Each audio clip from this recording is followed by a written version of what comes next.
It was late October in Brookhurst, Wyoming in the year 1965. I was 18, and I lived with my sister in an older barn house, on the edge of town. I loved that little town especially in the fall. The deep oranges, bold yellows, and dense reds of the season would take over the huge blanket of once green trees that would cover almost all of Brookhurst. My sister and I both especially loved Halloween because of the simple fact is that we loved a scare every now and then. People of Brookhurst were seemingly more alive during that time. Even the trees would rejoice in the turn of the season and emotion of the people. I loved everything about autumn reconnecting with Brookhurst and the simple euphoria the town seemed to float in. Except that one cornfield and that one scarecrow that sat in the middle of it. The poor little thing, so pitifully made, so sullenly placed. It wasn't exactly terrifying at first glance, but come to think of it, the thing aroused a disturbing feeling in my stomach every time I saw it. It had a faded gray sack that was tied with a rotting rope as its head. On the sack were two little black dots, far apart from each other, as eyes. It didn't exactly have a mouth except for a tear that veered a little to the left that looked like it was on the sack before it was made to be the head of a scarecrow. It didn't have much of a nose either, but more like a tiny raised bump that was right in the center of the face. For its clothes it wore a ripped blue and gray flannel under a pair of tattered overalls, with one misplaced patch lazily sewn on its hip. I remember that its hands were a pair of faded dark blue field gloves whose fingers hung down sloppily. Every fall this scarecrow would appear in the same spot, with the same spaced out look on its face. Every year, the same question arose of who put it there, when it got there, or how it gets there. Hallowed's field, where the scarecrow sits, has been abandoned for 20 years ever since Farmer Hallowed died. This had been our little town mystery. It's kind of funny, but also a bit sad, that the scarecrow just sits there. There is no corn to be protected and there are no crows to be ridden. The townsfolk had always blamed it on the kids, but the kids blamed it on the adults. No one ever owned up to putting the scarecrow there. And I don't think anyone would have wanted to. I started to pay more attention to it as I rode my horse down the main road into town. I stopped at the edge of the field and looked at it. The wind blew through the dead husks surrounding the scarecrow.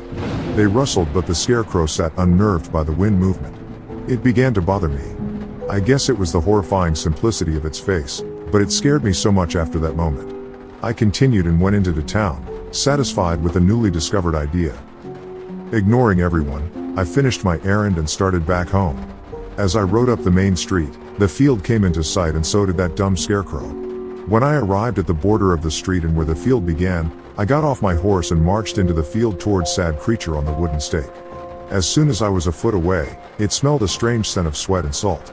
The smell was unruly to my nose, so I covered it with my shirt as I began to untie the arms and legs from the stake.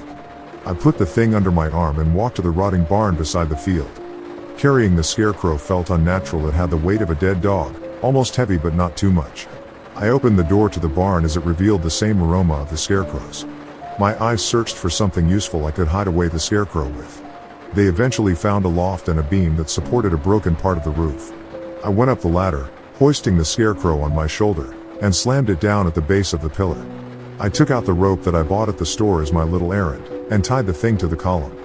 Satisfied, I started my way down the ladder into the field. I locked the barn door with chain that I had also brought. As I mounted my horse, a feeling of relief overcame me. It's not so much as that I was scared of the scarecrow, but it was the fact that it bothered me so much, and I probably wasn't the only one glad that it was gone for the time. 2 days came and went, and every time I passed Hallowed's field, I smiled warmly to myself. April, what happened to that ugly thing over there? My sister asked as we pasted the field one day. I told her that I didn't know, and I was glad it was gone, and she agreed. After an hour at the Halloween store, we began to drive home. I turned on the radio, enjoying some Beatles as I contently kept my eyes on the road. Aw, that scarecrow is back. I slammed the brakes and turned my head to the field. My eyes soon met the familiar black dots of the scarecrows. My sister, smilingly and staring out the window, was completely oblivious to my conflict with that creature. I sighed and laughed, suggesting that someone had made another one just for Halloween that was in 2 days, and I really wanted to believe that too. When we arrived home, I told my sister to start decorating the living room as I couldn't, because at the time I told her I needed to go to the grocery store, but in the back on my head I saw the empty stare of the scarecrow sitting on the wooden pole.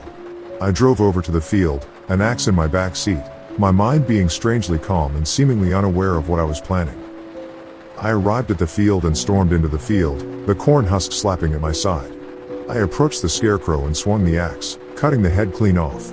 I hacked off the base of the wooden stake and the body fell to the ground as I struck it over and over and over. Completely enraged, I even destroyed a few husks around it.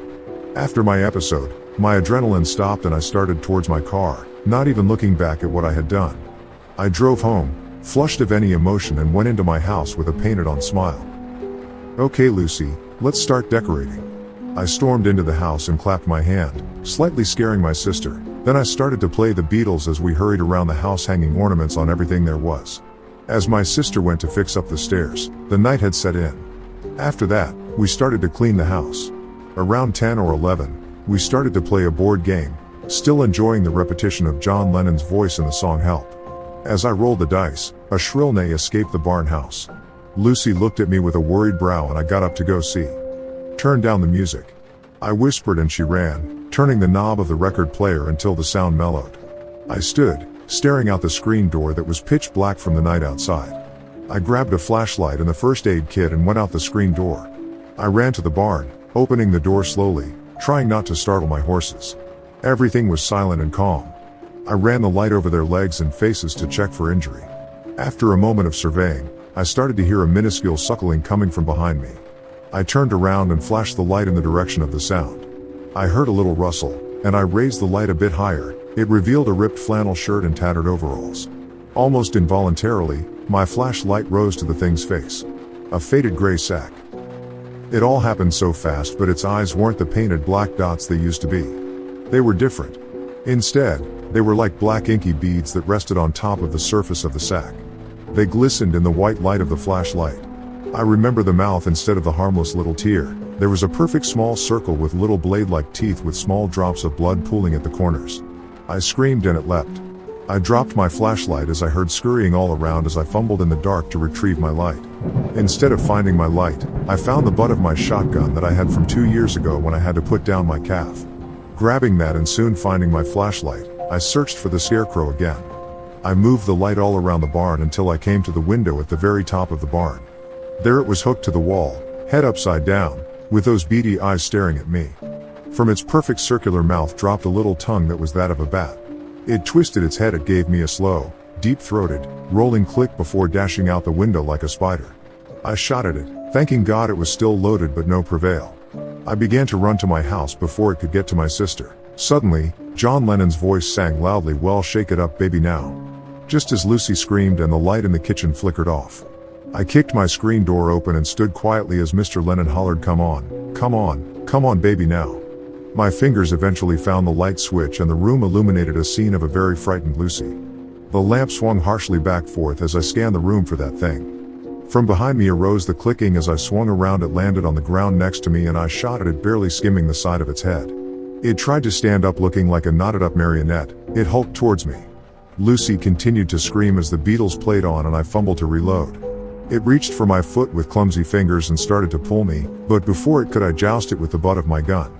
It screeched and fumbled backwards in a pain, as I rushed over to my sister. I told her to run upstairs, but she wanted to stay. Not in the mood for arguing, I allowed it and gave her directions as I scanned the counter for anything that was pain-inflicting. The butcher knife looked like gold as I grabbed it and threw it at the scarecrow. It missed completely. I got up and ran for the stairs, followed by the scarecrow. My sister screamed and headed for the door, catching the scarecrow's attention. The creature loped after her, taking aim. I sloppily shot it. It whined like an injured horse as I fired again, completely stopping the whining. My sister stood behind the door and looked at me with joy. I motioned for her to stay quiet as I raced down the stairs to pick the scarecrow up. I dragged it into the backyard and ordered Lucy to bring me a match as I piled up wood and dry grasses around it. I lit the pile on fire and watched the dead scarecrow become engulfed in the flames. I held my sister close as we watched the flame die down. Throwing water on the parched area, the sun began to rise, creating a mellow pink and orange sky that quickly calmed our nerves. We went into the house and passed out on the couch. In the morning, I awoke and dressed for school. A completely normal morning with no mentions of the night before. I made my sister breakfast and we headed to the car. We approached the main road into town. My sister asleep, the field came into focus. Right in the center, so pitifully made, so sullenly placed, completely unscathed, was that scarecrow.